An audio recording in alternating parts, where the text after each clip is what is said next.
تو ناظرین السلام علیکم ورحمۃ اللہ وبرکاتہ۔ آج کا بیان حضرت شاکر علی نوری کا بیان رہے گا کہ ماہ رمضان میں جو ہم نے جذبے کے ساتھ عبادت کی، روزے رکھے اور گناہوں سے توبہ کی اور گناہ سے اپنے آپ کو محفوظ رکھا، تو اس جذبے کو برقرار رکھنے سے آپ کو کیا ملے گا، کیا حاصل ہوگا، تو پورا بیان ضرور سنیں اور اس پر عمل بھی کریں۔ تو چلیے بیان شروع کرتے ہیں۔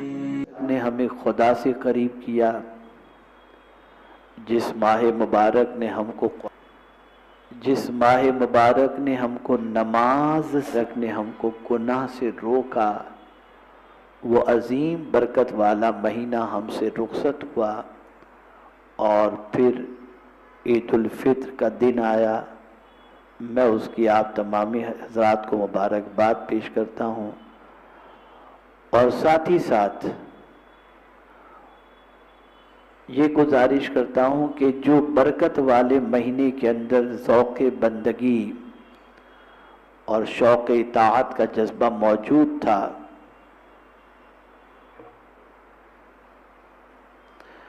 وہ ذوق بندگی اور شوق عبادت کے جذبے کو اپنے اندر زندہ رکھنے کی کوشش کریں، اور ماہ رمضان المبارک نے جو ہماری تربیت فرمائی، اس تربیت کو اپنے اندر زندہ رکھیں۔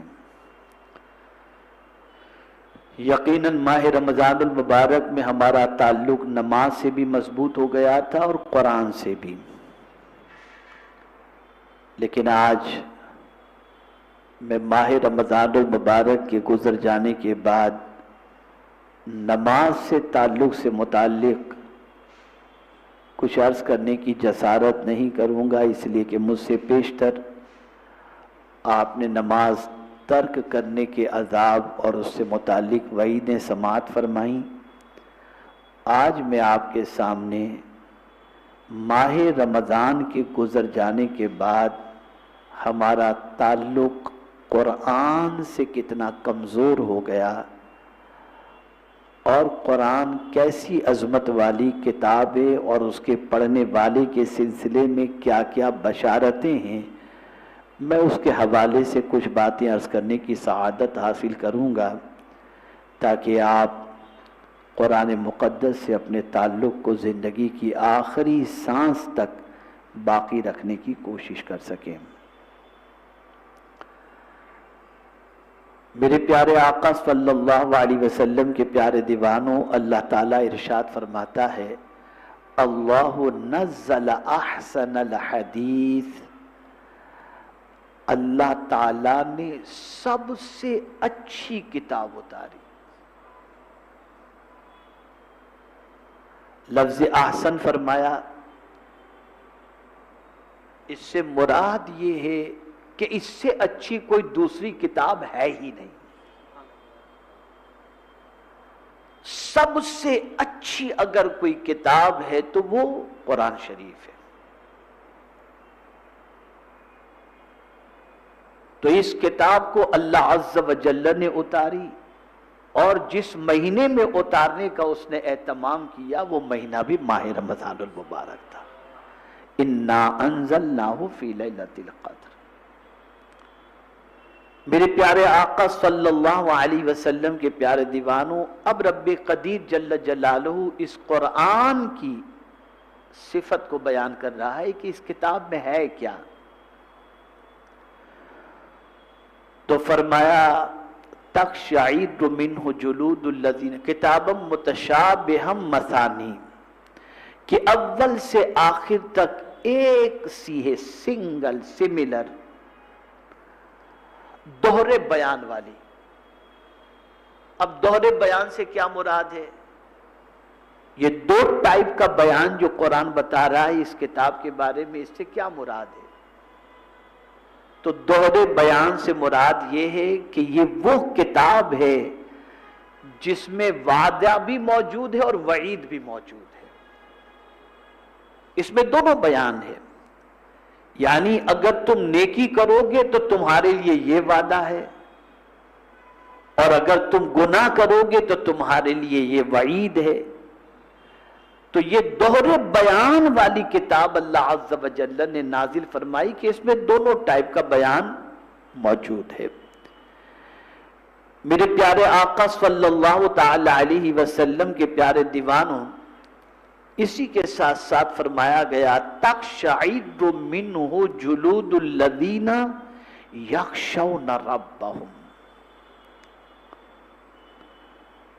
اس سے ان کے بدن پر بال کھڑے ہوتے ہیں جو اپنے رب سے ڈرتے ہیں۔ یعنی یہ وہ کتاب ہے کہ جب اس کتاب کے اندر کوئی وعید والی آیت آ جاتی ہے کہ یہ گناہ کرو گے تو یہ سزا ہوگی، تو جو اللہ سے ڈرنے والے بندے ہیں ان کے رونگٹے کھڑے ہو جاتے ہیں کہ کیا ہم اللہ عز و جل کے عذاب کو برداشت کرنے کی طاقت رکھتے ہیں۔ میں یہاں پر ایک بات آپ کے سامنے پیش کروں۔ حضرت امام اعظم ابو حنیفہ رحمت اللہ تعالی علیہ عشاء کی نماز میں شریک تھے جماعت کے اندر، اور امام صاحب نماز کے اندر تلاوت کرتے ہیں سورۃ الزلزال کی، اذا زلزلت الارض زلزالہا۔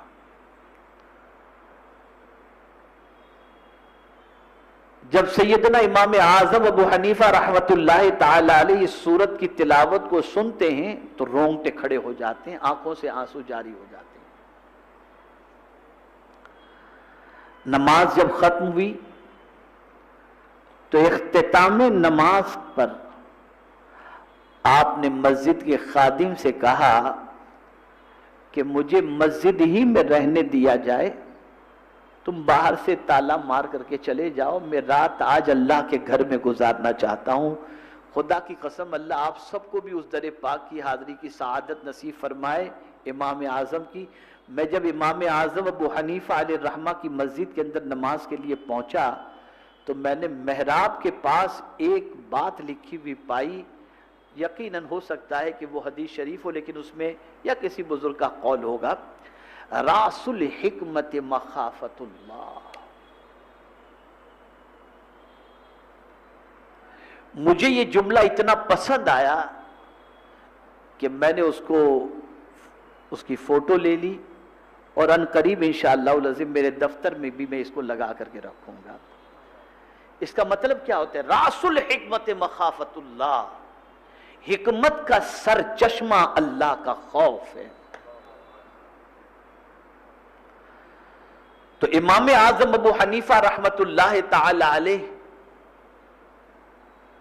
خادم سے کہہ دیتے ہیں کہ مسجد کا دروازہ بند کر دینا، مجھے نماز پڑھنے دینا، مجھے مسجد میں رہنے دینا۔ خادم نے باہر سے دروازہ بند کیا، امام اعظم پوری رات مسجد میں رہے۔ اب سنیے کون امام اعظم؟ وہ امام اعظم جہاں آج ان کا مزار شریف موجود ہے، اس جگہ پر امام اعظم نے کم و بیش 6000 قرآن شریف کی تلاوت کی ہے۔ وہ امام اعظم ابو حنیفہ رحمت اللہ تعالی علیہ کے ایک مرتبہ راستے سے گزر رہے تھے تو کسی کہنے والے نے کہا ہٹو، حضرت نعمان بن ثابت آ رہے ہیں، یہ وہی اللہ کے ولی ہیں جو پوری رات کھڑے رہتے ہیں اور عبادت میں گزارتے ہیں۔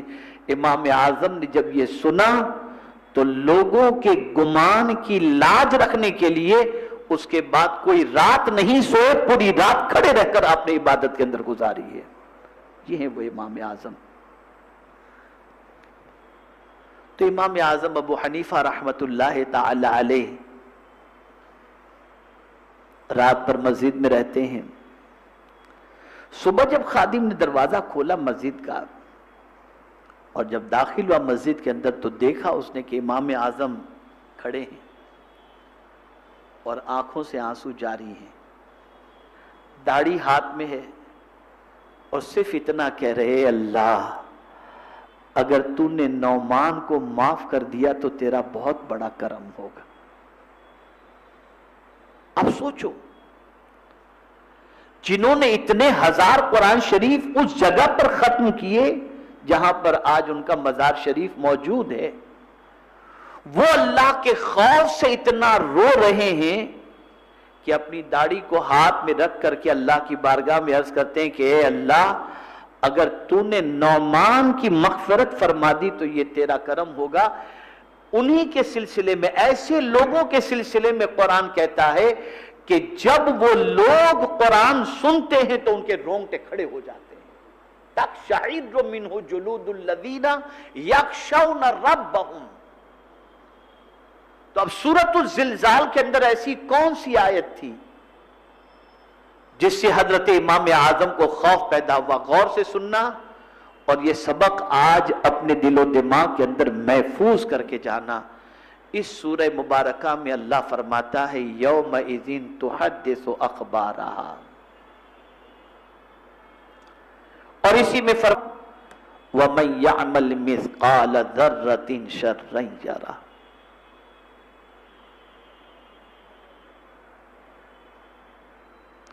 یاد رکھیں، ذرہ برابر بھی اگر کوئی نیکی کرے گا تو قیامت کے دن اس کی نیکی اللہ اسے دکھائے گا، اور ذرہ برابر بھی اگر کوئی گناہ کرے گا تو اللہ عز و جل اس کے گناہ کو اس کو دکھائے گا۔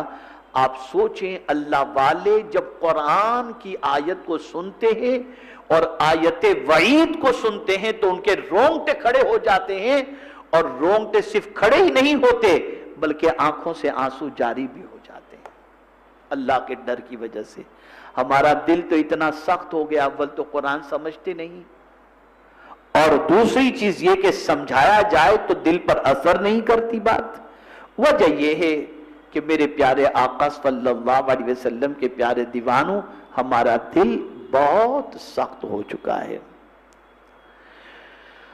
اب جب آیت وعد اور آیت وعید سنتے ہیں تو ایک کیفیت تو یہ بتائی گئی تقشعر منہ جلود الذین یخشون ربہم، اور آگے فرمایا گیا ثم تلین جلودہم وقلوبہم الی ذکر اللہ۔ غور سے سنیے گا، پھر ان کی کھالیں اور دل یاد خدا کی رغبت میں نرم پڑ جاتے ہیں، یعنی اب دل ایک دم نرم ہو جاتا ہے، اب اللہ کی یاد میں ان کا دل نرم ہو جاتا ہے۔